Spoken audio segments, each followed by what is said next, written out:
Welcome to Talk Dirt to Me, where two farmers shatter myths and take on the top issues facing America's farmers. Here's your hosts, Logan and Bobby Lee. What's going on, everybody? Yes, another good evening. What you sipping on? Devil's Cut. That's right. You watched me pour it. Yeah. Yep. Well, but the audience did not. Yeah. Yeah, Devil's Cut, man. I like the Devil's Cut because it's 90 proof, so I can pour more and drink it. Because I'm not trying to get sloshed on here. I want to have a good buzz. But I want to get plastered. What are you drinking on? The Traveler. Okay, got your Chris Stapleton whiskey. Yep. I don't know if I may have some over there. Yeah. Yeah, it's good whiskey. Well, man, we got this is probably going to be, I feel like, one of our more epic episodes. Yeah, we had no shortage of interesting topics in the ag world this week. Some weeks, we're like, what are we going to talk about? Try to keep Logan from talking about sticking appendages in to hot sauce and things like that. Hey, did you see one of our comments about that? I didn't. Yeah, we got a great comment about that. Somebody basically had that experience. Oh, Lord. And then other weeks we have like this. It's like, oh, man, how are we going to talk about all this and fit it into, an hour or so? Yep. Yeah, so here we go. Let's see. Is it on the YouTube or? Yes. Here, okay. Yeah, it's on YouTube. Guys, before we get into these comments, this is the cool part, man. If you'll comment to us on Facebook or Spotify or whatever, especially if it's a funny it's a cool story you want to share with us, comment that. You can, on our YouTube, if you're watching, hit the like button, hit subscribe, leave us a comment. If you're listening on Spotify or Apple, leave us a rating and review. Crushed it. We're at 305. So we had said at 300 we would start the giveaway. We're at 305, and we're going to be talking about this super badass giveaway that will be kicking off. Like, as you're listening to this, the giveaway will be available to enter. But this guy wrote on here, Andy, commented on our episode. And, yeah, if you don't know what we're referencing, then you need to go back and listen to my unhinged conversation about wiener and hot sauce. Andy says, got to say, I made some habanero salsa years ago. Some of the juices got into intimate places several hours later. Let's just say might have been the most unpleasant sex ever. Always enjoy the podcast. Keep on killing it. Yeah, I don't think I need to know anymore. I can understand you getting it on your hands and then you're going to the bathroom. Must take a leak. But then he included that it led to actual unpleasant sex. So that tells me it didn't even make it to those sensitive regions until he was in the act. Or maybe it was burning and he's like, maybe this this is way to get it to stop. Yeah, this is the way I get it to stop. Or it's like I have some friends that I'd heard one time had used Pop Rocks, the old candy. I'm vaguely familiar with them. They crackle and pop in your mouth. And I'm trying to try to keep this as non-vulgar as humanly possible. The woman would put it in her mouth and then have that doesn't sound. I don't think I would like. I don't know. I've never tried it, but they claimed it was pretty sensational. So I'm like, maybe that's what he was thinking. He's like, it's burning, but maybe it'll be like a cool thing. So there you go. I've been married for 16 years. If we're even getting to that kind of action anyway, we don't need anything else to spice it up.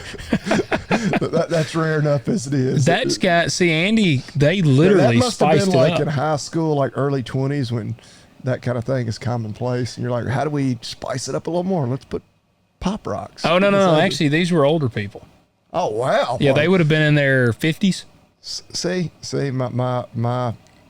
my sex life is just not that interesting. They literally spice it up. They would be in their 60s. Wow, hey. So, props to them. That gives you guys something to look forward to. That's what I keep telling myself. It's like, hey, it's going to just get wilder. Yeah. Maybe so. Maybe that's what it is. Maybe it's not something you do when you're younger. I think it's something you do when you get older. There you go. We got some older listeners. Let us know. But yes, we had some great comments on there. And we've got, before we get into the giveaway, what else do they need to do? Y'all, I hope y'all took advantage of the Agzaga anniversary sale, because I believe it'll be over by the time this episode drops. But not to despair. You can use that discount code TALKDIRT20. Yep. $50 minimum order. You're getting $20 off and free shipping. You can't beat it. Pay attention, because a buddy of mine texted me and he said, man, I used your code. It didn't work. He bought a commodity jug and he said, I used your code, all caps, talk dirt, all caps, all one word. He said, man, I didn't get anything off. And then he listened, like he had ordered it right before he listened to our last episode. So he missed the discount. Oh, so man. I said, dang. I said, talk dirt 20. Talk dirt 20, it's because they're going to that free shipping model, everything over $50. And so they get the $20 off, whatever. Yep. But yeah, check them out. It's not just the bail net wrap. That is, you will not beat their price on that. If you're baling hay and you're not buying your net wrap from them, you're an idiot. Absolutely. I mean, that's not even controversial. You are the dumbest. But yeah, Talk Dirt 20, all the good stuff. Check out agzaga.com. All right. So here's our big, beautiful giveaway. The big, beautiful giveaway. The big, beautiful giveaway. Elon's not going to get mad at us about it, is he? He might get mad at us and tell us that we're a part of the Epstein files, apparently. I don't even think that's that controversial. It's like, I was pretty sure all along that he was on the list. Just because, hell, they were hung out together. Yeah, for 20 years. They both was at Mar-a-Lago's, whatever, on Palm Beach. Yep. So when you're a billionaire on Palm Beach, which I think probably most people down there are at least 100 millionaires and whatnot, it's a pretty, I wouldn't know, but I would assume that's a pretty small community. Yeah. But yeah, anyway. For sure. Well, so here's what we got. This right here, this ain't your grandma's giveaway. This is the baddest, biggest, most ball-busting giveaway in farm podcast history. So here's a rundown of what we got so far, and this is going to run 3 weeks. There is the potential for, hell, you never know. We might add a couple of things in the mix. There might be a John Deere X9 in there before we get done. It might. If it is, I'm going to be signing up. Logan's going to scratch that where you can't be a host or a family member to win. Yeah, I'm going to take that part out of there. First up, get a $100 AgGear gift card. So you can dress like you mean it, not like you're headed to a PTA meeting. That's right. AgGearstore.com. Yep. Second is a $250 Agzaga gift card. So they're freaking. So you already know about Agzaga.com, obviously. But yeah, they threw in a big gift card. Yep, that's the right. You load up on tools, gear, power moves. And then number 3, we got the Sorinex. They're putting in the glued ham roller. This thing's pretty cool. It's a glued ham roller, but you can actually even do, you ever have the ab wheel where you could roll out? Yeah. Freaking torch you. You can use this for that. So it's like a recovery, but also a workout tool. Yep. And then you can, I know you see, there's all kinds of videos.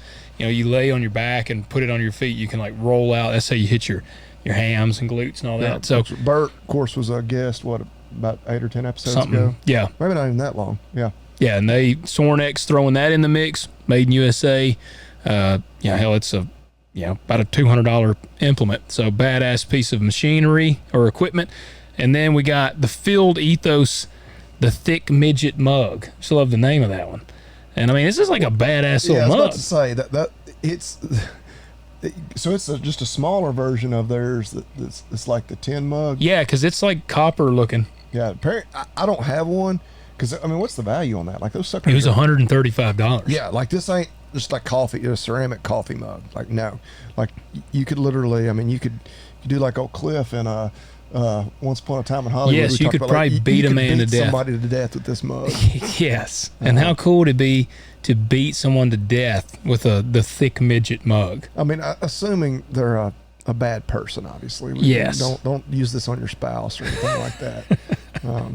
Yeah, we don't encourage that for sure. No, not at all.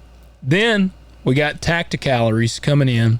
We just talked about them. Yeah, that was our Made in USA product last week. I actually got all their stuff in. They ship really fast, too. Did you try any of it yet? Yes. I have not used the Hell Diver because I'll actually ask you. You use it mainly just for wing sauce, or do you use it just? I use it on all kinds of hot stuff. sauce general. I'll dip French fries in it and everything. I'm planning on smoking some wings this weekend. Yeah. And I'm gonna put it on at least part of them. I may make some that are just like Smoked. garlic parmesan or some other. Yeah. You know, Something gay. Yeah. Yeah. It is Pride Month. That's true. It is Pride Month, so you do need to be a little gay. Yeah. So I was going to use that. I used their, I can't remember the name of it. They all have these, kind of wicked names.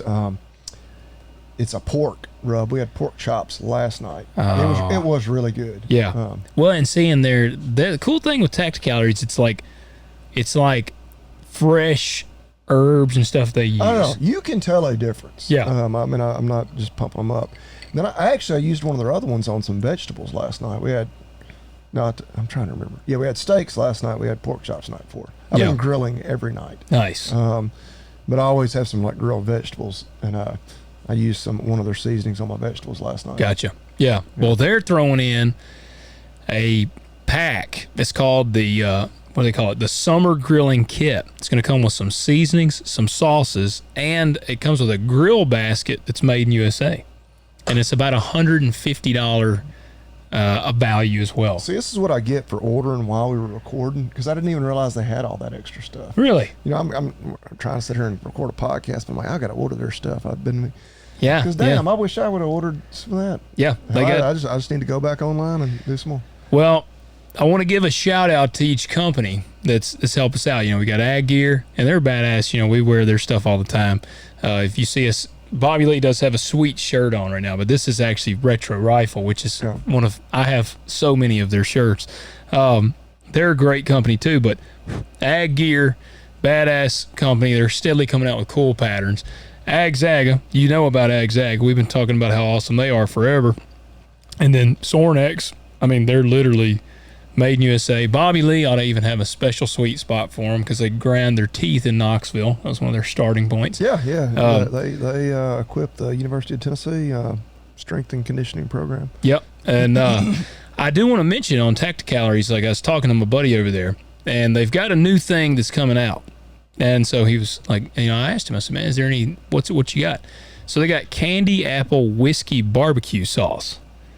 And he said that this is made with real Empire State apples, and he was like, man, I know people like to shit on New York, but he's like, I'm from New York. And even we were talking about the Helldiver sauce. He said, people like to shit on us, but you don't realize buffalo sauce. He said, buffalo wings, all that. He's like, that's actually that's Buffalo, New York. Yeah. He said, you wouldn't believe the amount of people that I meet that don't realize that. So he's out there. He said these are made with real Empire State apples, no artificial flavor, no corn syrup. Sorry, corn guys, myself included. No artificial. And he said it's made with real New York State whiskey. So it's got a bourbon flavor. It's in a glass bottle. He said it's built for the real deal backyard barbecue. Little thinner than the sugar paste from the stores. He said it'll remind you of your favorite pit barbecue sauce consistently. So they got that, and then Headfirst is a new game seasoning coming out in a few weeks. So okay, y'all need to check them out. Yeah, man, they're badass. That company and all of our people throwing in. And like I said, be watching because we may even add to that. Yeah, if you don't win, go check these companies out. Support them. They're supporting us. Yeah, and then Field Ethos. Yep. Which if you're not familiar, Don Jr. was like I guess. He was one of the co-founders or whatever, kind of an outdoor publication, I guess. They put out a quarterly magazine. I feel like they're kind of like the Talk Dirt to me of the outdoor industry. Yeah. Like they don't. I think whenever they founded it, that's what Don Jr.'s, when he sat down with Jason and the other guys, he's like, we want to be the Talk Dirt to me of the outdoor world. It is exactly what they said. That's how that conversation went down. Yeah. He was like Logan Hanks, Bobby Lee Hanks. He said, we got to be like those guys. Yeah, they are very non-PC, a very Trump version of like an outdoor publication. Yes. It's pretty awesome. My Rhodesian brushstroke shirt that I always get the nice compliments on, they make that. They got them out for sale now. Yeah, they do sell a lot of products and apparel, but their main thing is they do. They have if you're on Instagram, you need to be following them. Yeah. Now, this giveaway, if you're listening to this right now, Yeah, how do they enter, man? the giveaway That's is what I'm dying to live. know. You're going to go to our website. There's going to be a form to fill out on there. And it's going to be, as soon as you go to the homepage, there's going to be a form up. And there's going to be multiple ways to enter. I can't even tell you all the ways yet because I'm going to put it all together tonight. But there's going to be ways to gain bonus entries. The standard way will be you put in your name, your email, and you're entered. You get an entry. You get one entry. But there's going to be... you share it, Yep. that's when you get the multipliers. There's going to be ways to share it and gain entries. There's probably going to be ways if you subscribe to our YouTube, if you leave us ratings. There's going to be a variety. So, I mean, again, guys, this is... Oh, Helen, we forgot the best part of the giveaway. They get to join us in studio. Damn right. You're damn Shit, right. I forgot about that. Yeah, you get to come and join us in studio and be on the show with us. Yeah. Not a requirement if you live like in Zimbabwe. Okay. Yeah, I mean, we'll just think you're an asshole, but you don't have to come. Yeah, no, you can, yeah, definitely. If you live in Zimbabwe, then I want you to come on the show that much worse. We might come to you. We might go to Zimbabwe, and bring Prince Mongo. He's not, where is it that he's from? I think he's just from Midtown. Yeah, but he's got like a weird, like, intergalactic place that he claims he's from. It's not from this, This Earth. This galaxy even. Yeah. If you're not from the Memphis area, you don't know who we're talking about. No. If you are, you probably do. He's A prolific character. Eccentric. Very. He had like a toilet in his front yard, I think, did he? Yeah. Like, or on his house. Eccentric's kind of that word like you use. It's like a nice way of saying somebody's crazy. Yeah, he's crazy. Yeah, he's definitely out there. He is. But He there you ran go. for like mayor a few Oh times. yeah, several times. He wears like Weldon glasses. He's got some weird glasses that he wears. I would assume he does a lot of psychedelics. He looks like he does a lot of psychedelics for sure. Yeah. But there you go, guys. Yeah, you'll go on our website. That's talkdirtpodcast.com, and you'll be able to enter on there. And when you enter, it's going to tell you all, like, gain points by doing this. Do that, because, again, this is probably a $1,000 giveaway. I mean, this is a pretty badass giveaway. Yeah, when you get to add all that up, yeah. So, guys, you'll want to win this. And, again, we appreciate everybody getting us to 300-plus ratings on Apple, damn near to 400 on Spotify. So, guys, thanks for sharing. All right. Man, I talked about the giveaway for a long time. We got a lot of topics. Kick us off. Okay, you want me to go first? Yeah, go first. We'll ease into it. The first one, so the American Angus Association, or American Angus Association. the Angus Association has kind of stepped in cow shit this week. Uh-oh. So they accepted a $4.85 million grant from the Bezos Earth Fund, which is founded by Jeff Bezos, who's I'm obviously assuming Jeff, Amazon. Yeah, of Amazon fame, and of course he owns like. Oh shit! Are they going to start trying to sell beef on Amazon? No, so it's worse than that. Basically, so okay, there's been this narrative that cattle are bad for the environment. Yeah. Cattle are burping out all this methane. It's bad. And I guess when you have more money than God himself and you do all this stuff, you're going to save the world. And yeah. I forget, man, that this Bezos Earth Fund, I want to even say I want to say $10 billion, which sounds insane. But he's like, but that might not be insane. Anyway, he started this Bezos Earth Fund. He's going to save the planet or whatever. Yeah. And so part of that is they want to reduce methane, emissions by cattle. Well, so they were giving out all this grant money. And so the American Angus Association applied for and accepted a $4.85, might as well call it a $5 million grant. Yeah. I first heard about it actually through social media because some of the Angus people. His net worth is $229 billion. So he probably did do $10 billion. Yeah. They were really fired up about it. Don't want it. And of course, it was $10 billion. So explain to me what it means. So they're funding research to try to develop cattle or or figure out a way to make cattle less harmful to the environment. Oh, Which the whole problem with the Angus Association accepting this money is it admits that they're bad for the environment. Bingo. And Yeah. they are absolutely not. You had just shared a thing today about how they're actually. Well, and I was kind of wound up about it. And yeah, like it's all bullshit, which the Angus Association, they're kind of are they bootlickers? counter to that. I don't know. Part of me, like the real cynical side of me says, like, yeah, these board members, a lot of that money is going to somehow find its way just into their pockets. I'm sure. And they're going to argue, well, look, there's all this stuff going on. They're doing this research. We might as well have actual industry people that know the truth being a part of it. Yeah. Like, in that angle. But again, like you said, it's all bullshit to begin with. And so there's a petition going around from a lot of Angus Association members to tell them to give the money back. Like, yeah, no, we as members of this organization, like we are the Angus Association. No, we're going to tell them. And how much did they get? 4.85 million. Yeah. 5 million, yeah. basically. And so that's kind of stirred up a hornet's nest. Yeah, part of it is like trying to research and develop an EPD, which is the expected progeny difference, which anytime you're buying registered cattle, you've got all these numbers, which if you're not familiar with it, it'll look like Japanese to you, basically. It's just, but have an actual EPD for methane production. So we can actually start selecting for breeding stock that are less prone to producing methane. It's also something about a vaccine that you could give them that'll decrease their methane production by like decreasing the number of methane producing bacteria in the rumen, which sounds like a terrible idea. So you're going to jack with their gut.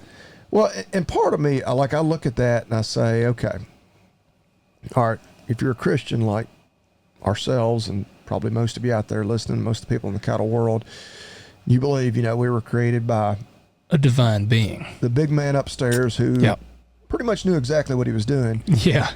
Like, you're going to try to mess with what he perfected, or maybe you're an evolutionist, and the ruminant has spent 100 million years evolving to what is now like the most efficient means of turning, grasses and low quality forages that have no feed value to anything else pretty much on the planet. This ruminant has figured out how to do it. Now we're going to start jacking with that. Yeah. And that's where I'm not saying that I'm no climate change guy, but I understand. I believe in climate change. But I think it just naturally occurs. Yes, I think human beings, we have far less to do with it than what we want to give ourselves credit for. And the U.S. versus like China's pumping shit out. There's wildfire. We literally just had smoke here in Tennessee from Canada's fires. So I'm like, all right. But what gets me is you see these hurricanes, these volcanoes erupt, and they're like, yeah, in like a span of 10 minutes, that volcano just erupted more, carbon than human beings have in the last like 500 years. Yes. Like, I mean, it's like, and that's where I'm like, okay, if you want to tinker, if they think, well, we need to make our vehicles cleaner, it's like, okay, whatever, I think I run a straight pipe diesel, I like that, but I'm like, whatever. But yet, just like you said, I do believe God knew what he was doing when he created the cow. Well, so I believe just as human beings, in general, we way overestimate our importance, our impact, and definitely our intelligence. Yes. Like as a whole. And I understand, like you're the richest man on the face of the planet. Like that probably, you got a pretty damn big ego. I was going to say, probably a little inflated ego. You probably think you can save the world. Yeah. But I don't know, man. The older I get, the more I think about just how, and then really when you look at like images of like the galaxy and like how tiny we actually are, tiny our existence is. Like in the greater expanse of the entire universe, we're not even a speck of dust. Yeah. I mean, we ain't nothing. And just, and as long as the earth has been here, again, depending on how you believe all that, and to think like, yep, a few cows out there in the year 2025, if I can just throw a few $1 million this study, buddy, will change everything. Yeah. Like now, You ain't that important. I ain't that important. All of us collectively ain't that important. Yeah. And we ain't that smart either. Even if let's say, even if you believed in the young Earth theory, then you think the Earth is about 6,000 years old. There's been cattle for 6,000 years. Yeah. Cattle were here literally since creation. And whether you think God created them and created them perfectly, as I do, yeah, or you think that they've evolved over the last 6,000 or however many years, whichever you believe, like evolution, is selecting nonstop for traits that maximize survivability, efficiency. Yep. And so, yeah, like this thing, right. I understand a little bit of the argument of like, man, the money's out there. Like, do we really want like all these crazy wacko groups getting it and they're doing the research and it's going to, like, I think we're all at a point now where any research that we see come out, it's questionable. Yeah, we all look at it kind of critically, which that's one thing, like going through vet school, a lot of that was like, when you're looking at a study, don't just look at the results. You need to really read through it, and it's boring as shit. And like, see how they actually got to it. Yeah. But I think the public, in large part due to, of course, the COVID and all the bullshit with it, are learning that like, yeah, all research is not created equal. But yeah, their whole point is, and I think the overwhelming opinion of most cattle people is, no, they should not have they should have given the Bezos Earth Fund a big middle finger and said, well, people ain't buying that shit. We ain't buying that shit. Get the hell out of here. My problem with that is because it's essentially saying, you're right. Well, and that's pretty much been everybody's point that's against us. Like, by us even participating in this, we're saying that, yeah, cattle are part of the problem. Yep. And no, cattle are the environment. Like, it's hilarious that the cattle are getting so much heat. Well, and I never would have thought 10 years ago. Would you ever have thought that? And I've actually seen more and more, and there's something I don't want to talk about too much tonight because we may have a guest episode coming up on it. But some of those documentaries are actually, and some of these wacko groups, that I would consider wackos, are actually kind of coming around to admitting that grazing and all is part of.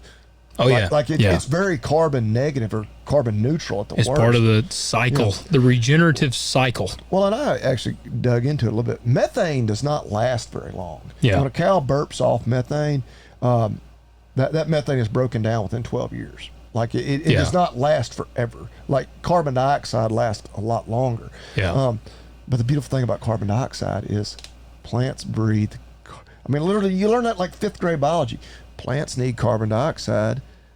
They convert that into oxygen. Yeah, right. They expel oxygen. Animals, need oxygen, and then we emit or expel carbon dioxide. Yeah. It's like, holy shit! It's like God knew what He was doing. Like, are you kidding? This is crazy. Yeah. Plants provide us with oxygen. We provide them with carbon dioxide. Holy Look at that. We live in harmony. As long as there are plants and animals, we can coexist. Yes. Which coexist. Yes. That'll make We're going to get Bobby Lee that bumper sticker for his Jeep. Coexist. Yeah. But anyway, like I just that's been so one basically kind of if you're in the American Angus Association, the American Angus Association, you need to write them and tell them to they've got pull a petition on like the change.org or whatever. But yeah. There you go. What else? What's the next one? Now you want me to roll right into my next one? Roll into your next one. Because yours is a wilder story. And I've got multiple wild ones that tee off of it. Okay. Well, yeah, we'll save that one. That's a teaser for y'all in the end. So the other one I had, and I was actually tipped off to this by actually our Tennessee Cattlemen's Association, who I still get their weekly email.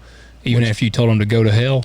Well, and I've been back and forth. I would renewed. I think I'm actually not. Bobby Lee's shit in a shoebox, and he sent it to actually the head honcho of TCPA. No, I was not a member for several years. Not TCPA. TCA. Tennessee Cattle.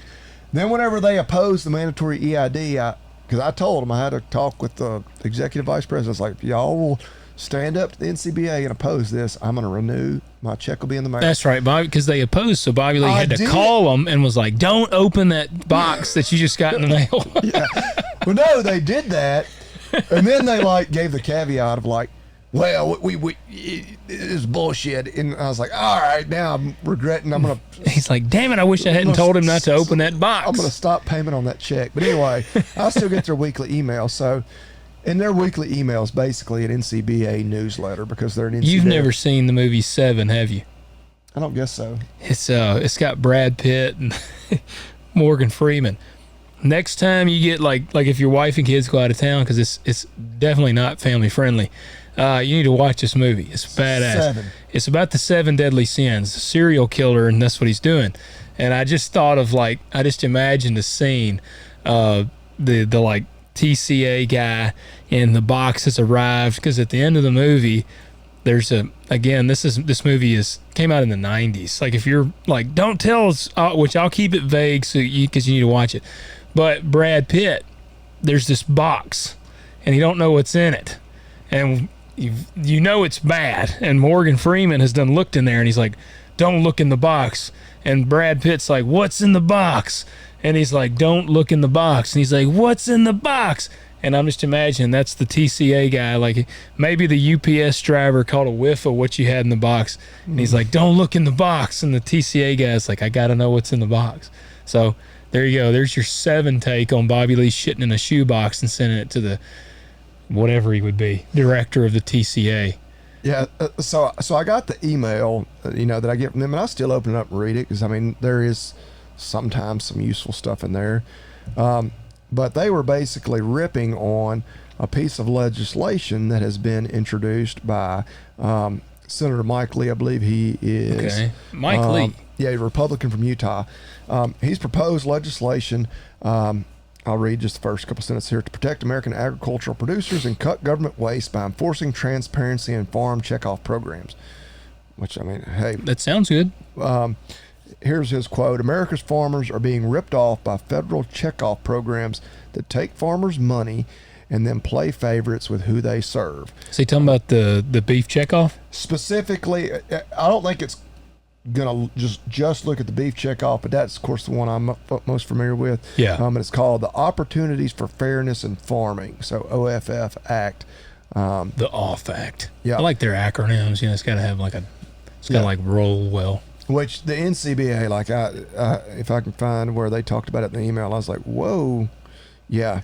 So are they Senator against Mike it? Lee's? Oh yeah, Senator Mike Lee's OFF Act is an attack on American There agriculture. you go.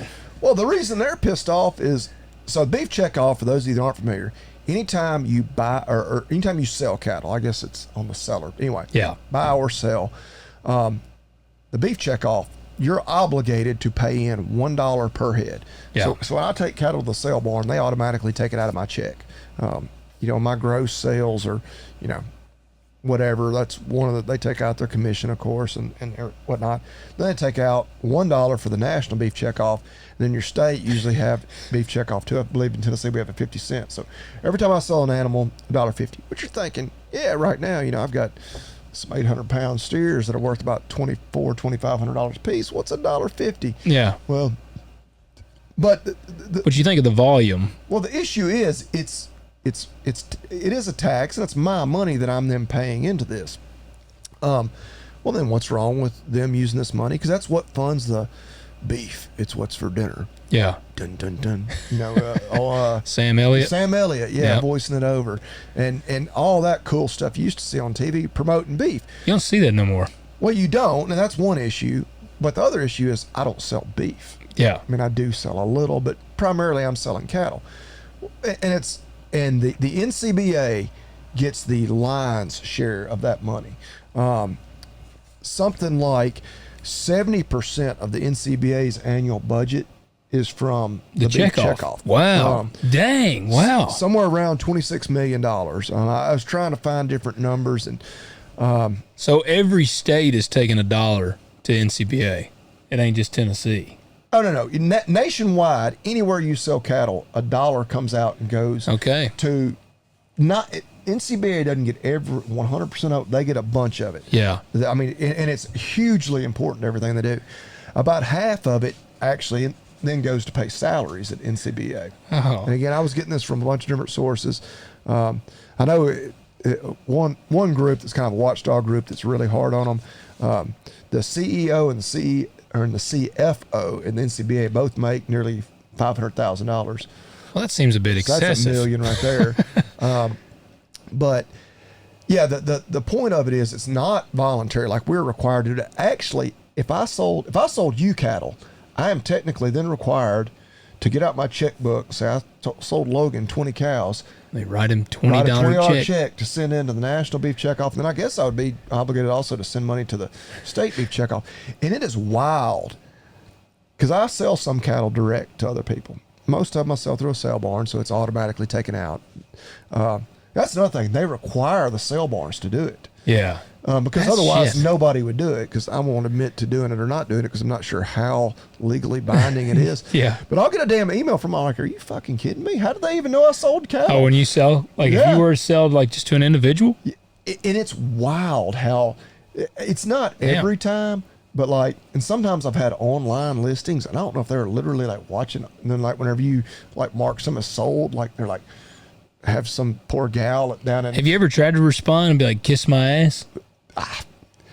I never have. It's always been like, this is crazy. Like, how close is Big Brother watching me? Yeah. But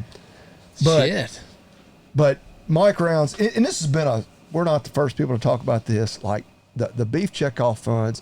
And it's one of those things, it was hammered into me when I was in college 20 years ago.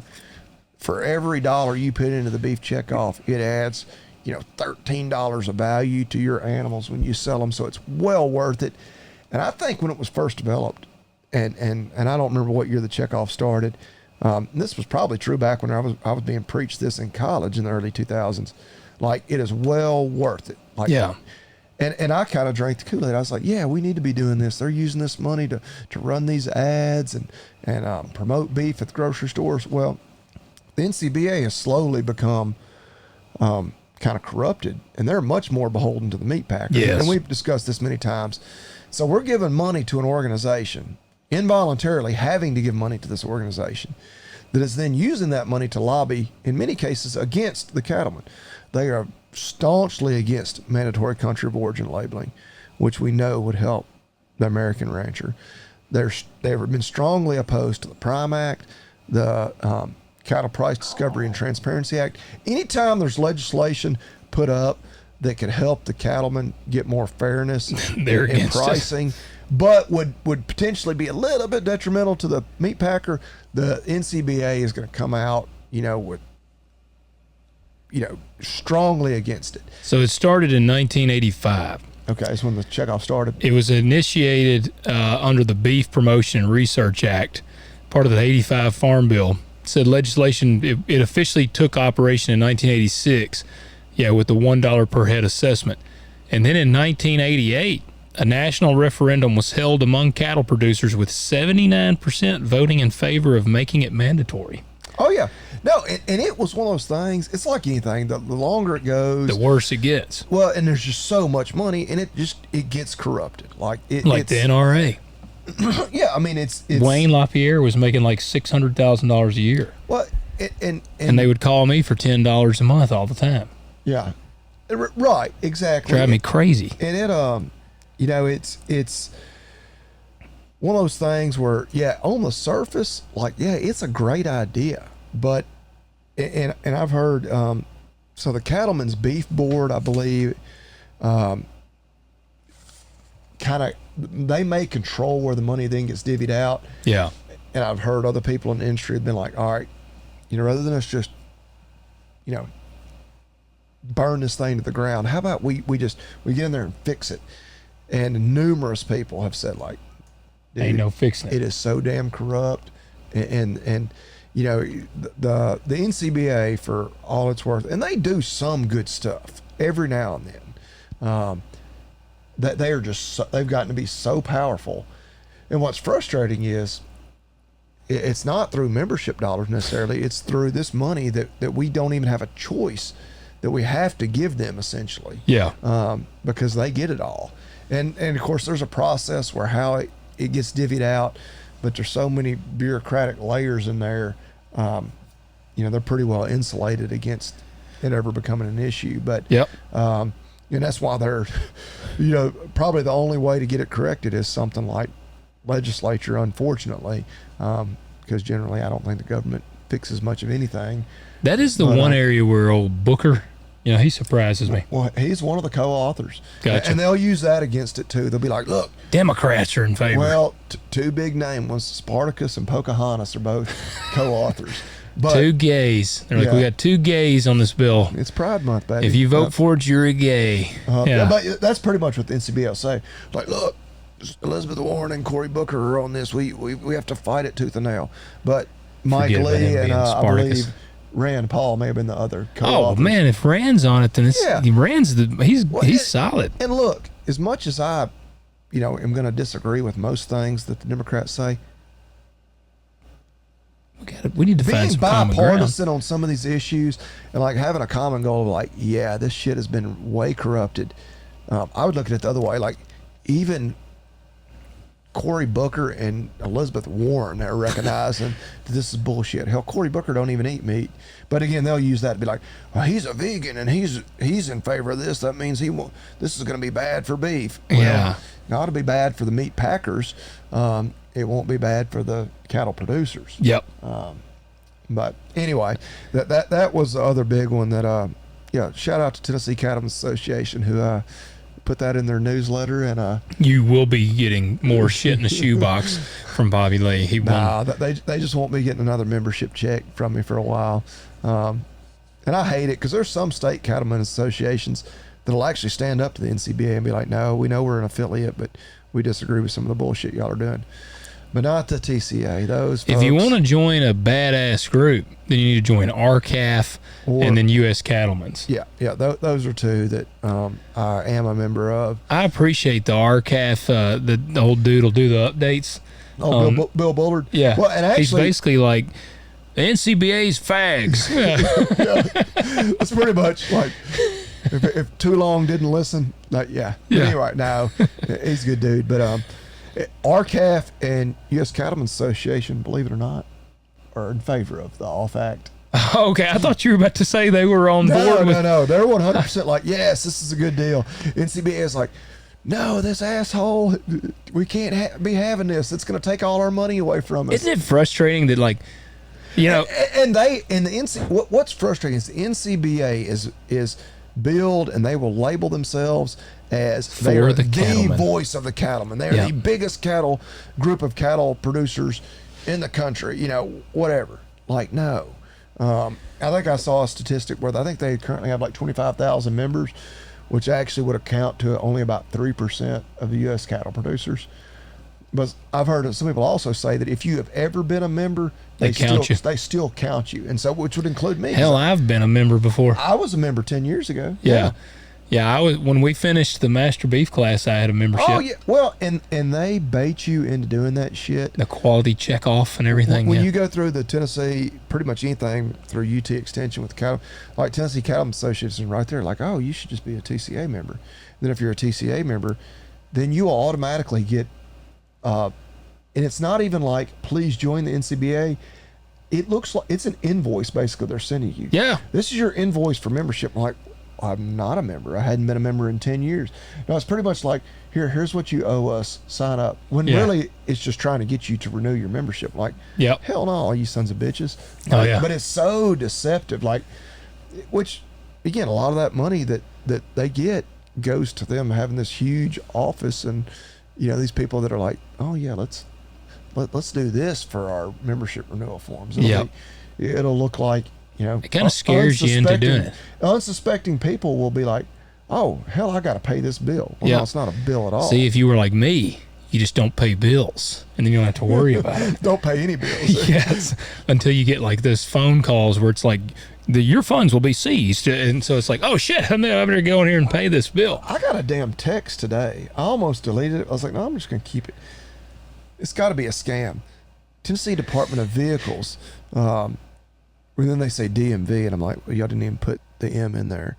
Enforcement penalties begin on June 8. Our records show that as of today, you still have an outstanding traffic ticket. And it's like, I love to like go online and pay some shit. I'm like, what? Yeah, don't click that link. I did get a ticket for having expired tags, and the guy was like, you got to show up in court. I was like, well, I'm just going to pay it. And he's like, no, you got to show up for this one. Did I tell this story? Yeah, but I called and they were like, yeah, you can just pay that over the phone. I was like, are you sure? Because the guy told me to like, oh no, you can just pay that or pay it online. So I paid it so fast because I was like, I ain't going to court over this shit. Like I'm not gonna then have to miss a day of, half a day of work to sit in there for a bunch of bullshit. Yeah. So I'm like, is it part of that? Or I don't know.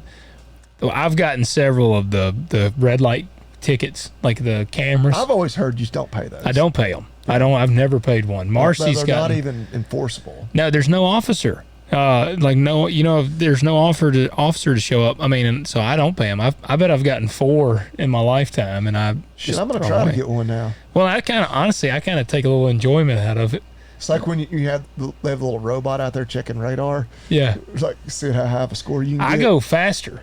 The little, like, on Rosemark Road, they had the one, and I'm like, I want to see if I can make the lights flash. Yeah. I always try to do it, like, after I'm out of the school zone. I don't want to kill a kid in the process. Yeah. Yeah. Well, no, so there is some crazy. Well, yeah, part of me, I was like, what? Should I investigate that? And I was like, hell no. Fuck it anyway. Like, no, I wouldn't worry about it. Shit like that. Yeah, I wouldn't worry about it. Hell, I got audited by the state veterinary board. Really? For just my continuing education. And like our office manager's like, I need you to help me get this shit together, to send in to them. I'm like, whatever. It's like, they want to come take my license. I mean, yeah. There's an extreme shortage of veterinarians. I was gonna say now. we'll open a black market veterinarian clinic. Seriously, like all the bullshit that's going on, like even in the veterinary world, like they're worried about me getting my bullshit continuing education, which is a bunch of bullshit to begin with, because everybody, you go to these damn meetings, you get your credits, you don't even listen to the talk. Like, does it really make me smarter to go listen to some? They just slip off in the back and do cocaine at the little high roller table in Vegas. There might be some of that, but hell, a lot of those meetings, you got a drink in your hand. You're like, hell, I got to sit here for. It's just a racket to make money. It is. These groups put on these events. You have to pay to go to it. Yeah. Like she was with me today. I was like, God dang. I mean, I'm glad we have a state veterinary board, like keeping some shit in order. But I'm like, are you fucking kidding me? Like, of all the shit they've got to do, like, come on. Like, I don't know. I'm above the bullshit. Like. Well, go bust people for actually practicing like without a license. They need to bust. Which I guess they would argue, well, you can use your license for not getting your CE. Well, I'll tell you one thing. I've been out of school 16 years, so I've done 16 years worth of CE. I won't say I haven't learned a single damn thing at a CE meeting, but it ain't much. Yeah. So anyway, there's my rant. I'm a believer of learning on the job. A lot of stuff. Well, hell, I learned a lot during school. But then to think that, every year you need to go to some dumbass meeting and spend $500 to register so that you can sit there for 20 hours.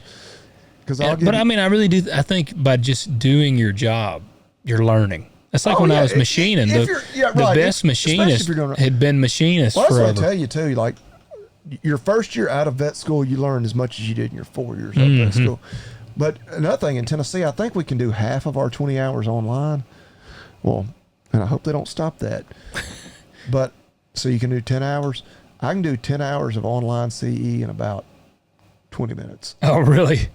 Like, you sign up for the program, you skip to the end, you take the test, and as long as you get 80%, you pass. You're done. Yeah. And that's how much literal bullshit is in these. I hadn't been in school. Like, I'll just take a test on something that I know a lot about. Yeah. Like, there you go. Not admitting to actually doing any of that, but I think it is possible. Yeah, that sounds. Sorry, I got way off. No, you're good. There. You're good. All right, so we got something kind of crazy. Are you familiar much with agroterrorism? So, back to vet school. We had to do some training and learning on that sort of thing. And have you been continuing to study on agroterrorism? I'm sure there are continuing education courses on it, but I have not. Well, it's a hot topic right now. Because now, and it's funny, this has kind of popped up in the news. We actually had a couple listeners that have sent us videos as well. But now these people are Chinese. I'm probably going to jack their name up, but they're Chinese, so I frankly don't give a shit.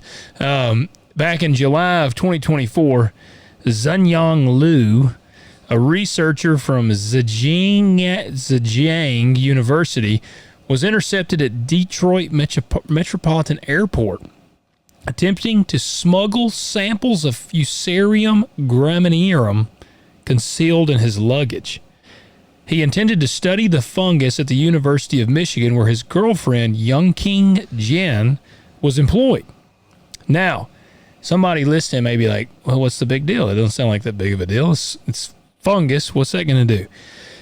Tell you, so this popped back up because they have now been charged with conspiracy, smuggling, false statements, and visa fraud. Now, why does this matter? It matters because Fusarium graminearum is a fungal pathogen responsible for Fusarium head blight, which is a disease that affects cereal crops like wheat, barley, maize, and rice. Corn, for people that aren't familiar with maize. The fungus produces mycotoxins, notably deoxinant, I'm just going to call that one DON, as it says, also known as vomitoxin, which can cause vomiting, liver damage, and reproductive issues in humans and animals. Well, that's one of the things y'all get checked for at the elevator. Yeah, we get checked for alpha toxin, and I'm going to say vomitoxin would be a part of that. I believe vomitoxin, because I've heard people say they've gotten turned down, I'm pretty sure, for vomitoxin. Yeah. Yeah, it's so could have been a real big freaking deal had they gotten it in and been able to. I mean, I don't know how easy it would have been to spread it.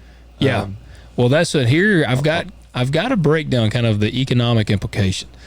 So it's extremely aggressive. It said it's like an aggressive fungus, and it could be pesticide resistant. The strain they have, they're still like trying to figure out what strain well, I of would this assume fungus. if they were Chinese spies and they were sneaking it in, it wouldn't have been just a run of the mill fungus and the Chinese government was sponsoring them. Yes, I did see that. They were. I read about it, and so no doubt this was a specific strain they had developed in a lab. They're like, yeah, this could F some shit up. Yes, and if you wanted to really cripple the United States, to cripple their ag, the country's ag, we've talked about before, like our ag is a part of our national defense. Yeah, and so. And I don't know, like, part of me looking at this, like, they might be cutting off their nose to spite your face, because obviously if that... Yeah, they import a lot of that. Yeah, and obviously something like that, devastates yields, or maybe we still got the yields, but it's all contaminated. It does have significant yield loss. So you lose yield, and it's not suitable for certain purposes because it has the toxin. Like, then grain prices go through the roof. Yeah, that's true. They're having to buy the grain. Like, so it's like, did they really think this all the way through? I mean, that is true. That was a bad plan. And maybe they're playing like 4D chess and they understand, like, they're like 10 moves ahead of me. Yeah. And part of me is like, well, that'd help grain prices. It would help grain prices. Which would hurt the folks on the buying end. But it would.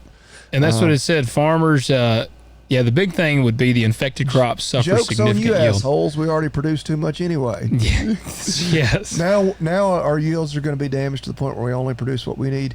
You're going to be the sumbitches starving to death. Yeah, and then you're going to have to buy like double priced from Brazil because they're going to jack their prices up. Yeah, we're not selling any at that point because we need all ours for domestic use. Yeah, that's funny. It would have probably bit them in the ass. Congratulations, you played yourself. The biosecurity concerns. Here's what some people are worried about. One, it said historically outbreaks have resulted in losses exceeding $1 billion a year in the U.S.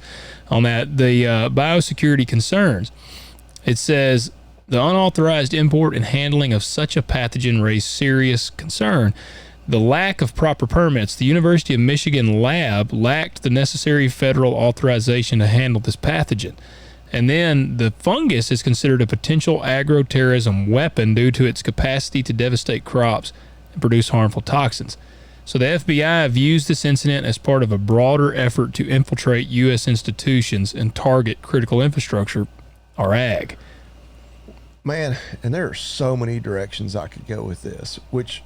So the female, she was like a grad student at the University of Michigan. Yes, her boyfriend was smuggling it in. Which I'll go ahead and get my xenophobia out of the way right here real quick. Shouldn't have no Chinaman in there. No, but there are, at least at just a couple of universities I've been at, especially at the grad student level, I don't want to say unsettling, but there's an unreal number of like foreign exchange students. Yeah. Like it's like, are you kidding me? Like, I know when my wife, you know, wasn't that way like at vet school, although we did have some foreign students. He's married to a foreign exchange student. Is what you're going to say? I'm married to a spy. No, which did you see where Jackie Chan revealed that he found out when he was like 40 years old that his dad was a spy? No, I didn't. Wow. Yeah, which again, we could go down so many rabbit Man, holes I here. love Jackie Chan. But well, apparently he said he was shocked, like he was like 40 years old when he realized it, but or was told. But no, my wife, she got her master's in ag business, ag economics, something. I don't know. I don't ever listen to her when she talks, so I'm not real sure. But in their department, because like they would occasionally have a gathering, and I mean, it's a bunch of nerds. Yeah. But yeah, sounds like it. It would be like a bunch of regular people. Shout out to Dr. Andrew Griffith, who actually, he's I believe he's still with UT Extension. He's like a cattle market expert. Okay. He's also he contributes to the weekly memo for the Tennessee Cattle Association. But ran into him not too long ago. Well, is he the one you sent the shit in a shoebox to?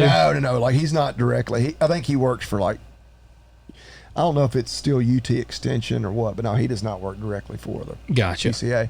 But anyway, and then like a lot of her like colleagues and other students like in their program were like, they didn't even really speak English. I'm like, what the? How's that work? What's going on? Like, how do they end up in Knoxville, Tennessee? Like, yes. Yeah. But like, I would assume that's pretty common at most universities anywhere. And it's just like, what? Like what? Like, yeah. Why? Yeah. I mean, I'm sure there's some benefit to like why. And not that I don't want the Chinese people to prosper and do well, but it's like, why are we like? Well, we've lost the American identity, is what I think it is. And that's, you know, this is the one thing I'll give Putin. Like we're educating, and this is like at the grad level. Like they're getting like masters and PhDs. Yeah, we're educating our enemies. Right. To an extent, it's like, like what's, and like these people, like, because you know, you talk to them kind of like, no, they weren't planning on like staying here. Like they were going to go back, and I'm like. What are we doing? Like, yeah, well, that's, you know, I will say it's one thing I give Putin credit for. Like, if you come to Russia and you become, like, if they accept you in, you know, but you have to accept you're a Russian, and you basically leave behind whatever you were, you swear allegiance to Russia, and, like, if you speak a different language, you have to be able to speak their language, like, and you have to assimilate to their culture. Well, and like if we want to bring in some of the brightest minds from around the world to come here and make our country better, hell yeah, brother. Yeah. But we're America first, man. I mean, we're bringing in these people, educating them, giving them all this, and yeah, let's be real, we're competing with them in many ways, and then sending them back. Like, it kind of made me think about that. But I don't know. Did you ever watch The Americans? No. The TV show. It kind of reminded me of that. There was for those who hadn't watched, they're actually Russian spies that are living in the U.S.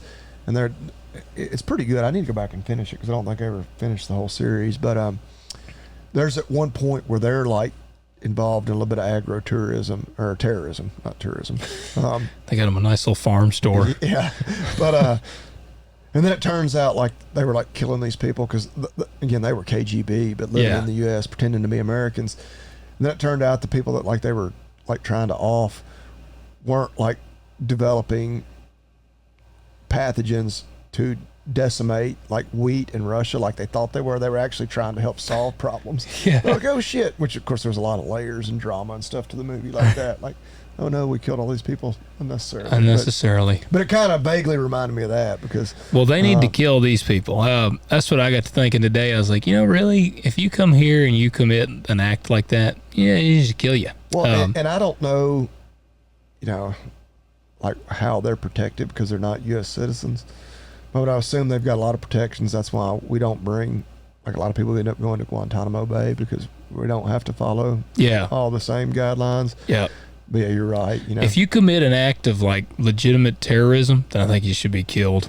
And I mean, like just put them in general population and make it like known, like these people were trying to like ruin your crops and kill everyone, make everybody ruin sick. Our country and help China take over the world. Yep. Like there's some gangbangers in there that will gangbang them. Little street justice real quick. Yeah. So not that I condone that, but well, it led me down another path off of that. So they did get charged. They intercepted the fungus before it was among us, and they they're gonna be charged. Whatever. I don't know what their trial or what their actual charges are gonna. Or I know their charges. I don't know their sentencing. I guess how long they're gonna be sentenced. It needs. I mean, like I said, I think they ought to kill them. But it made me think though. Like, what do you do with them? Like, I mean. Yeah, I mean, and don't put them in just jail. I mean, like you literally committed an act of terrorism. But I got to thinking though, I was like, all right, we're trying to, yeah. What is some of the infamous agroterrorism cases in U.S. history? So I got a couple other ones. I'll be interested to hear this because during my last year of school, we had to like research how it could be carried out. And it's pretty crazy, like how easy it would be, at least theoretically, to. And we were looking at more animal diseases because, of course, it was vet school. But like, we got to think about it. Like, man, like. Yeah, I don't want to give anybody any ideas, but it was just like, I know there's a lot of potential foreign terrorists listening right now. That might be. Yeah, it's like, man, like some of these diseases are pretty active in certain parts of the world, and we've never had them here. And like, it wouldn't be like crazy impossible to get it here and to, totally devastate our food system. But anyway, yeah. Sorry. Yes. So it does. Or it is. And so here is there's really three that I'm going to talk about, and the first one I gotta save this first one. Actually, I'll do it last because it's really bizarre. So the third case is actually Al Qaeda, and their plan. This was right after 9/11. They planned actually to target produce, but at salad bars. They said that was like their agroterrorism. In the early 2000s, Al-Qaeda operatives based in the U.S., see, it's bad that they were already here, were planning to poison buffet lines and salad bars across hotels, casinos, and restaurants. The idea was simple: hit Americans where they eat. They wanted to use Riken botulism toxins or other chemical agents to contaminate food and drinks. The FBI caught the plan just in time. Several ops were arrested before they could strike. So how were they going to hit it? I guess it didn't elaborate a lot on that, but I mean, more or less they were going to go in and I guess somehow, taint or poison the stuff at the restaurants. And see, if they're doing it at the point of the restaurant, man, that they would either have to have people everywhere. Like I could see, like if they hit it like at distribution, like if some major lettuce farm in California where like 70% of the country's lettuce is grown, if they could somehow taint that. And then that gets distributed everywhere. But if like they're literally going to have to go to every single damn Golden Corral and casino buffet to poison it, like, hell, I mean, again, I'm guess I'm a little bit xenophobic, but if I see a fellow wearing a hijab or whatever, looks like he's sprinkling some salt on the. He's dumping a little something on the lettuce there at the buffet line. I'm probably going to say, I'll just eat the steak. So here's another one. That's why you shouldn't eat salad, folks. Actually, I think the salad, I told you I got, food poisoning at Texas Day Brazil. I think it was the salad bar. If you look at like the major like food illness outbreaks, it's always the salad. What you think about it, that stuff isn't cooked. And so, if there is a contaminant on there, there's no way to kill it. But you're far more likely to get sick eating lettuce or fresh produce than you are eating meat. Yeah. Oh, yeah. Well, all right. So not if you buy it at the little blue farm store, though. That's right. It's going to be fresh. And there are no terrorists. I've got a 338 Lapua that I try to keep. One place I don't know. They're equal opportunity if you want to come shop there. But if you shop at the little blue farm store in Munford, Tennessee, I doubt you see a lot of Middle Easterners. I can honestly say I've never seen any. And if they're there, Logan will have his kids watching them close. Like, yes. If they start opening any vials and dumping it on the sweet corn, let me know. Yeah, if they got a little a packet of some stuff they start putting out. So the next one was actually a government simulation. It's called Operation Dark Winter, if you want to look it up. Pass me some of that stuff. Now this report for you. Yeah, pour me just a little bit in there. This happened June 22nd and 23 in 2001. All right, that's good. 2001, I just graduated high school. Yeah, 3 months before 9/11. Yeah, you're right. Yeah. And Johns Hopkins Center for Civilian Biodefense Strategies was the one that like kind of did the whole thing. They were working with the DOD, the CIA, the FBI, the NSC, which is the National Security Council, and key U.S. officials like Senator Sam Nunn and former White House officials. So here was the scenario, and this is a livestock thing. A fictional smallpox outbreak is unleashed in Oklahoma City via a bioterror attack by a foreign group. It would have been Al-Qaeda or whatever. Al-Qaeda, whatever. The disease spreads nationally and globally within days. State governments collapse, hospitals are overwhelmed, and then martial law is considered.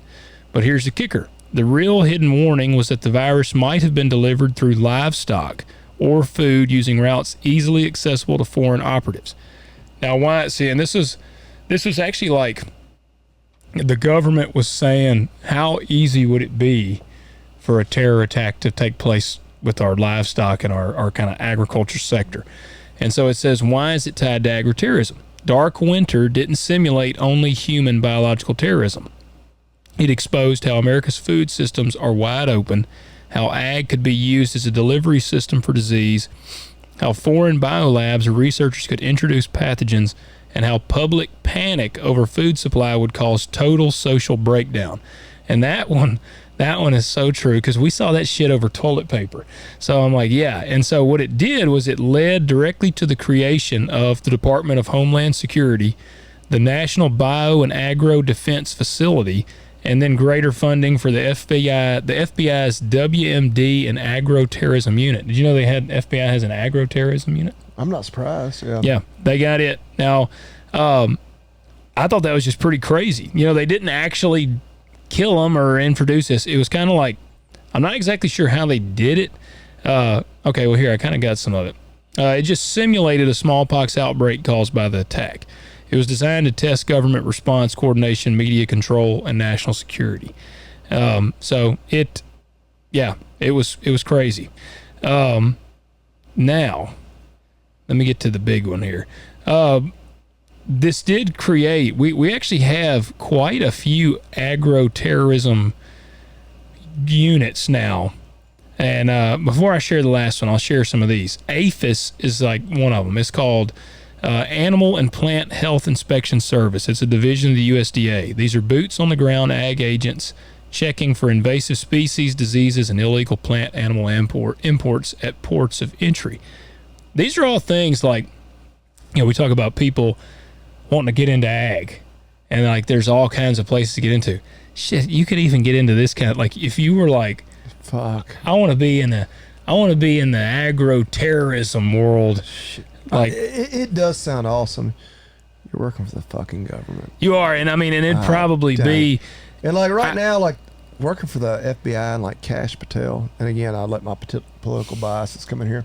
Like, hell yeah. Yeah, and then we get and then like a Barack Obama back in there. It's like, Michelle geez. will get elected. Michelle will run in Big Mike, yeah. Yeah, and then it's like, oh, fuck, you know, what am I going to do now? But I don't know. Yeah, like the whole APHIS. Oh, it gets better. We deal with all that bullshit in the veterinary world, and it's just like, I don't know. I'm very jaded. Like, I don't know. Well, there's multiple. APHIS. They're a pain in the ass. Like, just, yeah. And again, I understand that it's almost like the beef checkoff. Like, it was all there for a good reason, but god dang, they do so much bullshit. They're kind of the least cool of all of them to me, APHIS. And what do? It says they regulate foreign agriculture goods, monitor for threats like African swine fever, wheat rust, avian flu, and invasive pests. They have teams stationed at airports, seaports, and border crossings.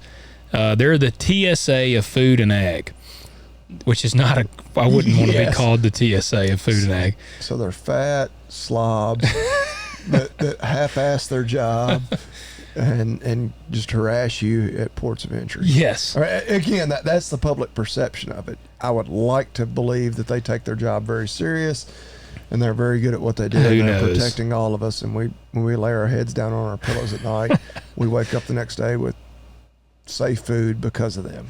Well, we got several. Here's the number 2 is the NBAF.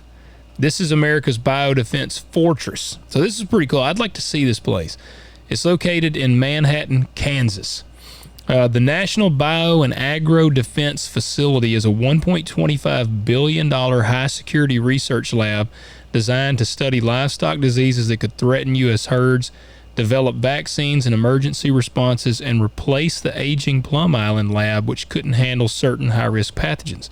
This facility is equipped to handle level 4 pathogens, which is the deadliest in the world. I don't think I would want to work in that. I don't want to be handling that kind of shit. I can see the next, like... Resident Evil?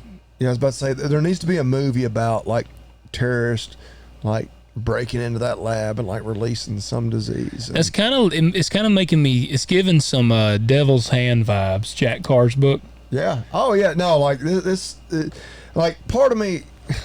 Like, my anti-government bias just shines through no matter what we talk about. I'm like, because every time I hear this, I'm like, how are they going to screw this up? Like, yeah. Like, who's going to be the dumbass that screws this up? And because, God dang, you know, I want to, like, the romantic side of me is like, I just hope Casey Dutton's like out there with his, you know, on his He's horse keeping pickup. watch by night. You know, he's the only government official I've ever really trusted. Yeah. Well, there's a show coming out about him. Are they doing a spinoff with specifically Casey? Yeah. Okay. Yeah. I figured did we talk about that? I figured they would do one with Rip and Beth because, you know, they started their own little mini ranch. Yeah. Yeah, I don't know. Yeah, they're doing one with Casey. You did mention that because that's right. Because I asked, was it like a prequel showing his time in Special Forces? I think it's after, ain't it? But is it after showing him? I think. Well, hell, I don't know. Monica, our favorite character. God, I hate Monica. The other one, USDA Farm Biosecurity Protocol. So this is basically, apparently I guess you could get the USDA to come and they'll train farmers and vets on how to identify early disease outbreaks, how to report strange symptoms in crops and animals, and how to lock down farms during outbreaks. This actually kind of interested me. I'm like, so I wonder, what if I called my FSA up here, USDA office, and was like, hey guys, I want to host out at the farm store, I'd like to have a weekend where we host an agroterrorism protocol there. Like, can you come set that up? And I'm almost wondering, like, so do they have to do that? Like, if I were to do that? I don't know. Yeah. I'm honestly, I talked to the women up there. I called them today. I had to get some maps. Next time I go in there, I'm going to be like, hey, I want you guys to come teach us how to handle this agroterrorism thing. Just see what their response is. Yeah, I wouldn't know. I'm not USDA accredited anymore. Oh, well. Yeah, I got to go in there all the time. I'm talking about as a veterinarian. Oh, really? Yeah. Why? Exactly. I said, why? Really? They were like, you got to. And I'm like, no, you don't. Oh, and what do they want you to pay for a license or something? I don't even know that you had to pay, but it was all this bullshit like training, kind of like our continuing education. Like every so many years, like, well, to you know, keep your USDA accreditation, you need to do these 10 training modules. I'm like, I'm just not going to do it. And everybody's like, well, you got to do it. I was like, why? Like, so you can keep your USDA accreditation. Like, well, why? But like, if I got it, then why do I need to keep doing it? Well, and I've been accredited for forever. And they're like, well, because you need to be accredited. And I was like, why? Pretty much the only thing you can't do when you're not accredited is I can't write health certificates.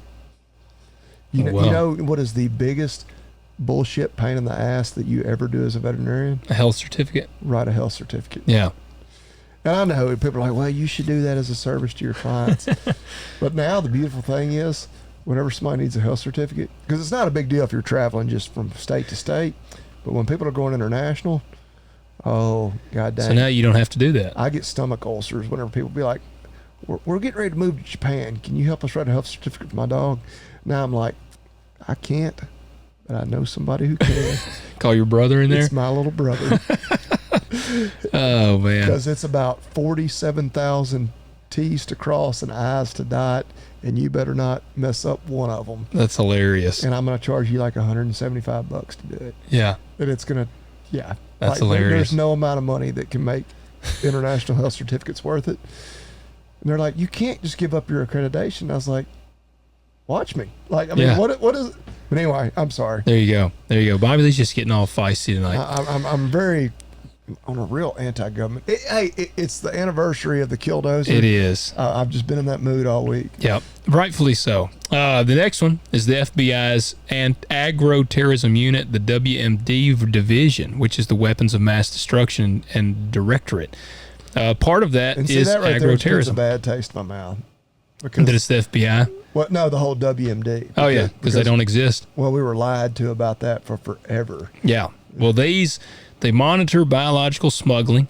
They investigate suspicious lab research, like the Fusarium fungus plot. So they were the ones that caught the doofuses doing that. The Zhong Li and whatever the two people are that just got busted. They coordinate with DHS, USDA, and ICE.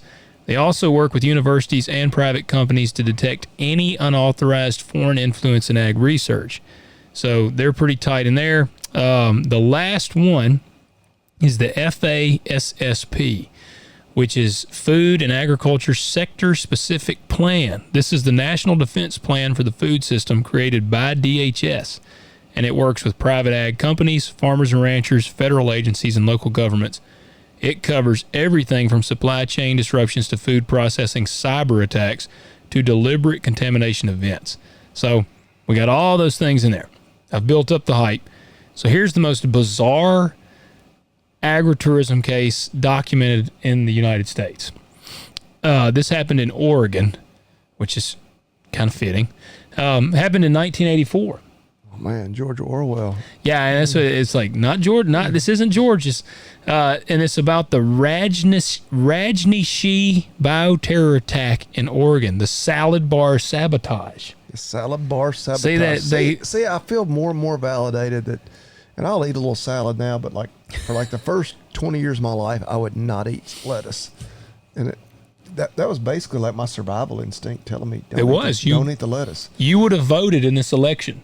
That's what this was about. It was an election, but it was a religious cult. All right, here you go. We've been a little xenophobic this episode. I was about to say, we have hit everything. Like now we're getting into cults. Yeah, and they're from India. So these were Indian religious people. I don't know if they had the little. Were they Hindu? I don't know if they had the little dot on their head. Hindu though, isn't Hindu like the big religion there? I think so. With all the thing with all the arms. Well, Bhagwan Sri Rajneesh, he was a Rolls-Royce driving bearded mystic. He had built a secretive, heavily armed utopian compound in rural Oregon. Hell, I'm in right there. His followers were known as Rajneeshis, and they wore red robes, and they believed in free love, and they hated the locals. They wanted to take over the local government, but instead of campaigning, they had a better idea. Kill them all. They launched a deliberate bioterror attack using salmonella bacteria. The cult members grew the bacteria in their secret underground lab on the compound. Then they coated doorknobs, urinals, produce, and salad bars at local restaurants with it. The targets was 10 restaurants, and it was in the Dallas, Oregon. It's Dalles. Oregon.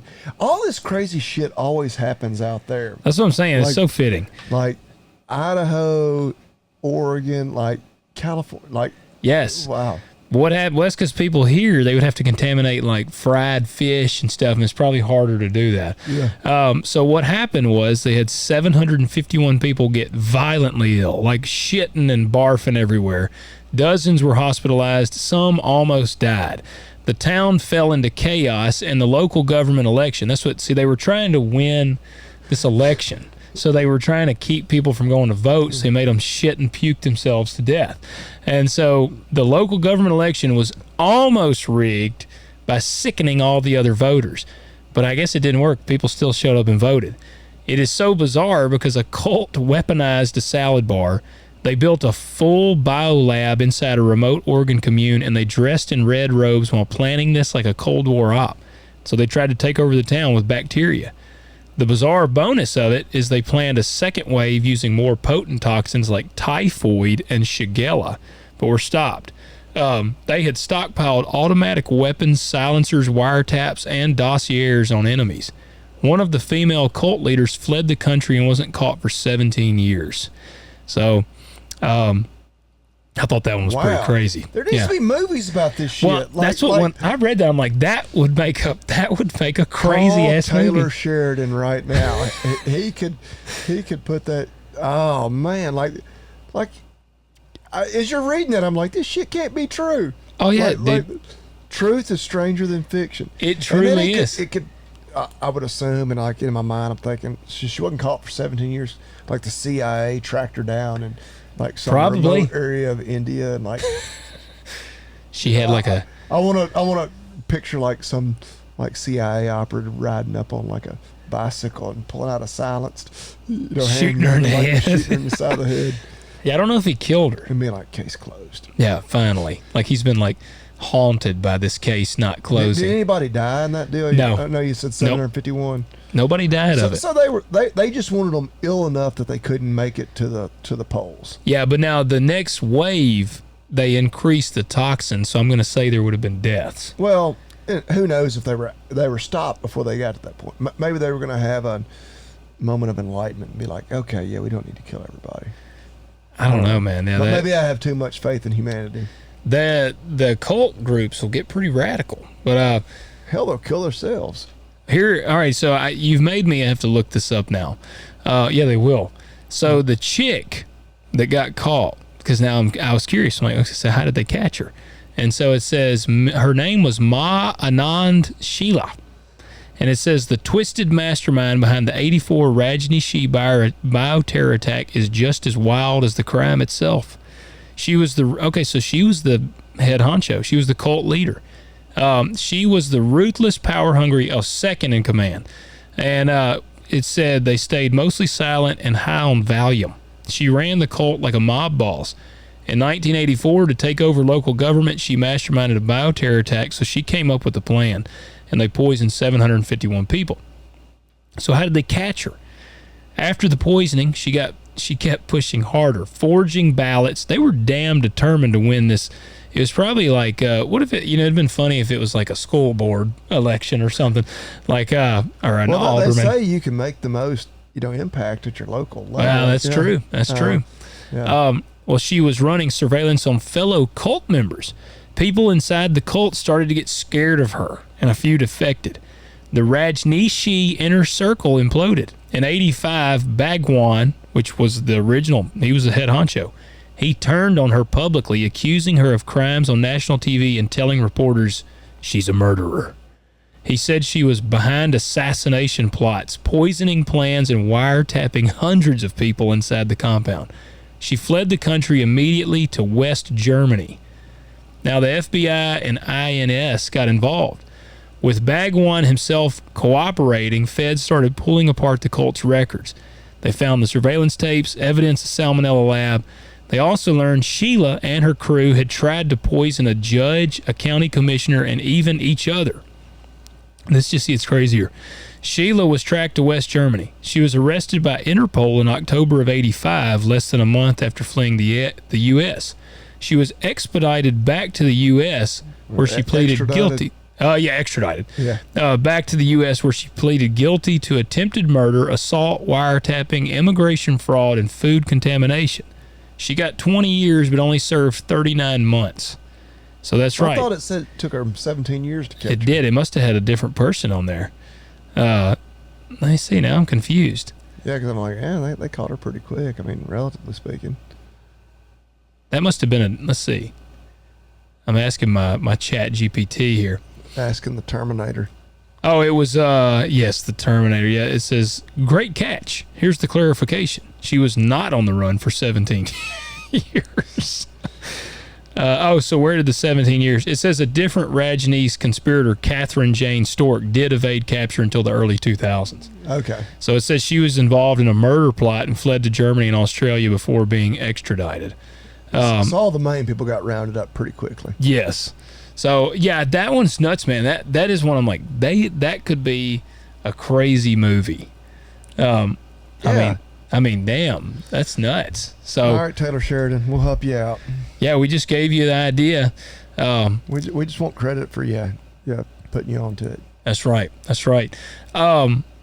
All right. Do you got a? No, and I'm already looking at like the reason they couldn't make that movie today because it's not PC enough because it would be seen as xenophobic. It would, like yes. because we're making foreigners out to look like they're evil. Well, Yep. I mean, you know, We are. No. I mean, in that example, like, yeah, I know, hell, I'm pro America first. I am Well, America first. and I'm pretty, like, we live in a gray world. There is no good, there is no evil. But, yeah. Yeah. No, I agree. All right. Here we go. Let me start off with 2 words. Made in America. All right. You got one? No. You don't. No, you got one? I got one. What you got? So this is going to kind of be an off-the-wall one. Oh, gosh. Something anybody out there could utilize. Uh-oh. All right. And it just goes back to my intense desire to go with Made in the USA. So, Lawn Chair USA. Oh, really? Were you expecting that? No. So, those of you that have listened for a while, you know, I spent a lot of my weekends at a ball field or at a horse show. And, Basically every waking moment of his life that he's not at the clinic. and so if I'm not coaching, you know, you're sitting there. And actually, a lot of the ballparks you go to nowadays don't even have bleachers. I say a lot. Dang. There are some. There's 1 or 2 in particular we go to. They don't have bleachers because all the moms got all these damn chairs. Like, And it's 18 almost Stanleys. 18 Stanleys, these chairs that are like ridiculous. They get more and more elaborate. And so one day, and like forever, like I'm like, I ain't carrying no damn chair. Like I'm gonna go up there and I'm gonna sit on the bleachers like a real man. Yeah. And but some places like literally don't have bleachers. That's crazy. Because I mean, and literally when you go to the parks that have bleachers, there's like 18,000 folding chairs. You know, the bag chairs, some that recline. You know, they rock. All these crazy. Oh, And there's yeah. like, so there's like, you know, 200 people sitting in chairs. There's like 3 people sitting in the bleachers. So I'm like, yeah, I don't blame them for saying like, hey, we're gonna build this new park. We ain't wasting no money on bleachers. Yeah, but that's it is true. annoying to like when I'm one of those 3 people that sits on the bleachers. So you just got to go sit Indian style in the grass? Well, so I was like, I need a chair. Yeah. And so I, you know, being the psycho Made in USA dude I am, I'm like, I need to find one that's Made in USA. Yes. Well, by golly, there's literally Lawn Chair USA. And the beautiful thing about Hey, it look at is that. Looks like the old classic. And they're not expensive. they make literally, it's the classic, like, it ain't the bullshit, like you got to fold it up and shove it in the bag. And Yeah, no, that's like a cinch it legit up, old school. And it breaks at the damn hinges and whatnot. And anytime you go by the garbage can when you're leaving the ball field, there's like 4 chairs in there because Yep. they don't last but like 3 weeks. No, these are the tried and true, like the lightweight aluminum with little canvas. Yep. You know, Your dad had one. Like Yes. everybody listening, Yes. your dad had one of these and things. they make them in like 18,000 different color combinations. It'll surprise no one that knows me closely that I got the orange and white checkerboard. Yeah, Because it's yes. weave, so it's just orange and white, so it naturally checkerboards it. And buddy, and that thing weighs like 6 ounces. So it's nothing. It's featherweight, and I've had it a few months. Have sat in it extensively. And like I said, It's the price holding up. ain't bad. Like, No, what is that, $60? $70. Yeah. I mean, and they've got different models. They got like the low, like if you want the beach chair that like where your wife wants to sit out there in the sand with like her ass, you know, just barely up off the sand. Yeah. Feet in the I water. see that. Those are a little cheaper. They got they have the Magnum, which is $75, and Oh, they a got little just bigger. the Standard, which is $70. Which hell, Sounds like a chubby. They got the chubby, the magnum, and the chode. I'm 6'2", 185 pounds. I sit in the regular one. Yeah, you sit in the chode. It's perfectly acceptable. Yeah, Lawn Chair USA. That's pretty cool. Yeah, and I like how the simple name. Yeah. They didn't waste no time. They were like, And yeah, I love the simple design. It wasn't like they tried to reinvent the damn lawn chair. They're like, no, by golly, this sumbitch was perfected in like the 80s, and we're just going to make it 100% here in the USA. It's going to be bulletproof. yep. Keep it simple, stupid. You know, you don't need some fancy. You don't have to be a NASA engineer to fold this thing up when you get done with the ball game. Yeah. You just stand up, fold it up, walk to the car. You're out of here. Yeah. I like it. I'll have to check that out. I'll get us some Lawn Chair USA. Check them out. You know, that's you made me think. Made me think of one. Are you familiar with the company Toehold? Yes. Have you seen their chair? I haven't, but I've seen their Instagram. Well, their If chair. you're on Instagram and you're into flip flops at all, you need to follow them. They're not on there no more. They got deleted. They're in a heated dispute right now with Gordon. Crap. Because I see them on there all the time. Yeah, that's the one I got. Okay, yeah. Yeah, that looks like one you would get. When I saw that one, I was like, take my money. Yeah, that looks like you. It could have been $750 and I'd have bought it. Well, would you have bought this one for $1,500 from Toehold? Holy, it's the same damn chair. Yeah, but it's the cuck chair. Oh, no, I definitely wouldn't have bought it. But they got the ad in there, the marketing. Oh, that's a dude right there. It is Pride Month, baby. It is Pride Month. Is it made out of leather? I'm sure it's got one of their, it's 100% American made, full grain veg tan leather. Yeah, if you're not familiar with Toehold, They're flip-flops, overpriced flip flops. I mean, these flip flops are handmade, like exotic leathers. Yeah, like, here's like you one out of Stingray. Shark, Yeah, Shark. $495. For a pair of flip flops. Now, they are handmade. Like, I'm confident you will not find a better pair, even though I've never owned a pair. But yes, like, I'm sorry. I'm very much made in USA. I'm not buying a $495 pair of flip flops. But their Instagram, back when they had Instagram, was worth following. Oh, it had some. Their marketing is on par. Or on par. Yeah, I mean, it was it's always a lady wearing, well, a pair of flip flops, and that might have been about it. Yeah. It was Instagram, so there was no like actual nudity. But see, here's you some ostrich flip flops for $895.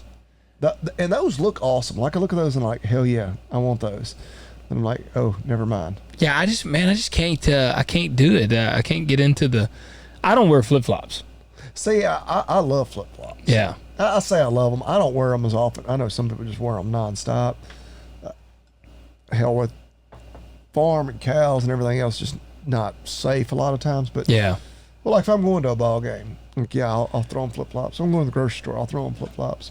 Yeah, I don't ever wear them. I don't wear You're them. right. It is a situation where, like, you know, we're both big proponents of handgun carry and whatnot. Why are you carrying a handgun? Because you never know when the shit might hit the fan. That's why I don't like wearing flip flops. Right. So why are if you're really like in that mindset, like you don't know when the shit might hit the fan, do you really want to be wearing flip flops when the shit hits the fan? No, I'd rather be wearing a pair of running shoes. That's what I've told my wife that forever. I'm like, I said, flip flops are way too tactically disadvantageous. Like I've got a handgun in my waistband and a pair of flip flops. So if they see me, they know I'm not running. You know, so you just got to start shooting. I'm there for the fight. Yeah, you just got to start they shooting. Just got to hope I can hit something. Yeah. Or I got to hope I can hit something. I got to hope I can't. Yeah, you need to hope they can't hit anything. Yeah. Guys, well, check out Lawn Chair USA. Get you a lawn chair. While you're doing that, go sign up and join the giveaway. TalkDirtPodcast.com. TalkDirtPodcast.com. It'll be on the homepage, the thing to join the giveaway. And remember, when you sign up, it's going to give you multiple options to do other things. You need to do them because I'm telling you, this is the most badass giveaway we've ever done. So, I mean, people are going to really try to win this thing. And we'll shoot you straight. We set it up that way because, I mean, obviously we're giving this stuff away. We've got some awesome folks that are working with us to provide us these things to give away. But we want to grow the channel or grow the podcast. You know, sharing it, getting it out there to more people, like help us out. And then, help yourself out. Same time, increase your odds of winning this. Yes, do that. Leave us rating and reviews. Keep on, guys. I love seeing them ratings tick up. You know, I've said this before, and it's kind of like I really feel like we are David versus Goliath in the podcast world because we're, for one, I think there's not many ag podcasts out there where the guys are in the dirt or getting the shit on their boots as much as we do. There's some out there that are. There's some very prominent ones where, I mean, you hate to say they're pretenders or posers, but I think they kind of are. Yeah, I was going to say, we definitely get that vibe from a couple. Now, there is some that are, you can tell these guys are in it. But there's some that I'm like, and some that claim like, oh man, we got this prominent history of our family in ag, and it's like, maybe your family was in ag, but yeah. So and they have massive marketing budgets, and we do not. So right. Well, we have one awesome sponsor. Yep. But they're a small family-owned company too. That's right. And Agzaga.com. Yeah, we're not. And Agzaga has been great. They have. We've talked about them extensively. They don't tell us what we can or can't say. But we're not. We don't have a $500,000 sponsorship deal behind us. We don't have a famous athlete that bankrolls our podcast. Yeah. And some do. And we're in the arena against those. I do believe we're actually... They might not know a tractor from a combine. They might not. And I wouldn't bet my life on them knowing any of that. I wouldn't either. I would not either. And if you get the sense we're a little salty, it kind of chaps our ass when you see these group or podcast, whatever groups come in and they, they're the flash in the pan, like they're the hot new thing. And yeah, you really get to dive into it and you're like, what the hell? Like, and again, you hate to call anybody out on just calling them a poser or, they're not a real farmer, because a lot of our audience is people that are just wanting to break in, and we respect that very much. But don't be fake. Yeah, don't be fake. And that's the big thing. I mean, we get them. It's nothing fake here. We're pretty open book. Yes, there's certain people that they just try to profit or they try to basically gain off of the farmer moniker or name, and they're not actually doing that. They actually don't even talk shit about agriculture. And I mean, look, Bobby Lee and I talk a lot of shit. We talk cocaine and anti-government, and that's one area where we might be posters. Yes, we are posters when it comes to that. That's one area where we will fully admit we mention cocaine every episode. We don't know shit about cocaine. We don't know shit about cocaine. We've seen it on TV. We're gonna have to. I guess we're gonna have to learn about it. But if we don't want to be posers, we're gonna have to learn about it. But you are gonna get agriculture here. Even we have had all of our guests are in ag. Even Bert is not a farmer. Bert's told us on there. He's like, I'm not a farmer. Well, hell, Logan, if you eat, you're involved in ag. That's true. That's the old bumper sticker. Yeah. But also the freaking. Bert has that. He's in agritourism. We can tie this stuff. We talk ag. Well, so, hell, I even admit, like, my primary income is the veterinary office. Like, my farm is my side hustle. Yeah. Like, but I'm in it. I mean, I don't want to. I'm not quite like you, where my livelihood depends on the farm. Day in, day out. But which I mean, that's the reality of most cattlemen in our area. Or in something else too, but I was gonna make a real dark humor joke there, and I was like, I better not. I'll just not do that. People be like worried about me. No, I mean hell, we don't try to hide anything we do, and we do feel like there some of the, and again, I hate to look at them as competition because I listen to a lot of their ag podcasts, but there's some out there that really, kind of chap our ass a little bit because they do get a lot of traction off of just massive marketing budgets when they're posers. And there's really just a couple we're talking about. Like, there's a lot of great shows. Yeah. Like, I don't want people listening and being like, oh man, all of them are shit. But no, there are some great ones. Any you've ever heard us reference that we talk about because we listen to them and appreciate them ain't the ones we're talking about. Yeah. I mean, and like big ones like Barn Talk. We've talked about that. Barn Talk. I like Barn Talk. Well, I'll give a shout out. Barn Talk, great. Sawyer and Torque. Yep. Yeah. Very entertaining. Rob Sharkey. Yep. He may be kind of the OG. He's got a TV show on RFD. Yep. Farm for Profit. They have they kind of got a lot of bases covered as well. I like those guys. Yeah. Humble Ground. Have you listened to them? I hadn't. They're solid. They're Lonesome Lands. Yep. Yeah, you just got me the shirt. Yeah, I actually gave Logan a birthday present. Was one of their shirts.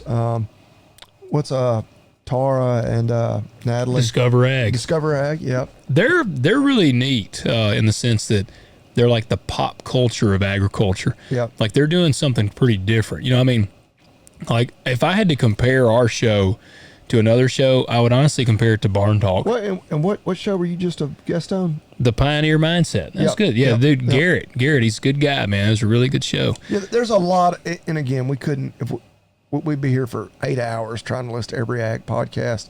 But again, we're not, I don't know, we got a little bit salty here at the end. Yeah, hey, that's all right.